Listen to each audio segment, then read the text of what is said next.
নমস্কার বন্ধুরা, দেখো অনেক রাত হয়ে গেছে, রাত প্রায় 10টা বেজে আসলো।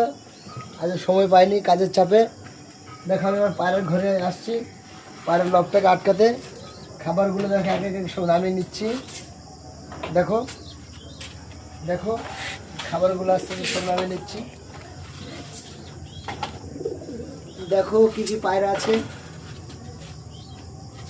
কেননা রাত্রেবেলা খাবার নামিয়ে না রাখলে, আমাদের তো টিনের তৈরি ঘর, ফুঁকো ফাঁকা থেকেই যায়। রাত্রেবেলা ইঁদুর আসে, আর ইঁদুর লকটে আসা মানে ডিপথেরিয়ার লক্ষণ। ইঁদুরের লকটে আনাগোনা মানে ডিপথেরিয়ার লক্ষণ। তাতে করে পায়রা মরে যেতে পারে, যার কারণে প্রতিদিন খাবার বাটি জল সব পরিষ্কার করে নিই।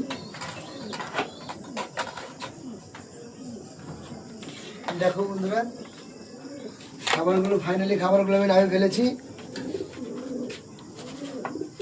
এখন অনেক খাবার নামানো বাকি।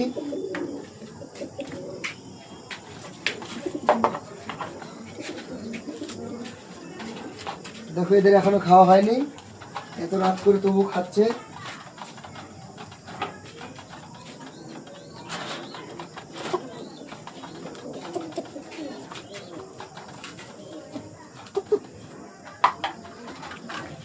দেখো বন্ধুরা,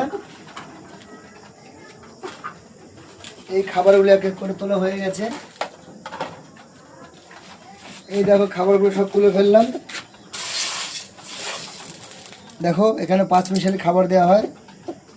গম আছে, ভুট্টা আছে, বাজরা আছে, মাইলো আছে, কুসুম দানা আছে, দেখো মুসুরি আছে, সর্ষে আছে।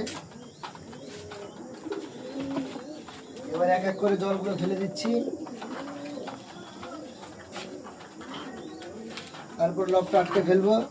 রাত অনেক হয়ে গেছে, আজকে একটু কাজের বেশি চাপ ছিল আমার, কাজের চাপে, যার কারণে রাত 10টার উপরে বেজে গেল, ছাদে উঠতে পারিনি পায়রার ঘরে। দেখো এখনো জল খাবে, রাত হয়ে গেছে তবু পায়রা।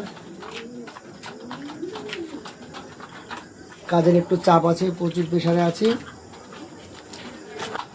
বন্ধুরা তোমরা বলো আমার পায়রার খামারটা কেমন লাগলো।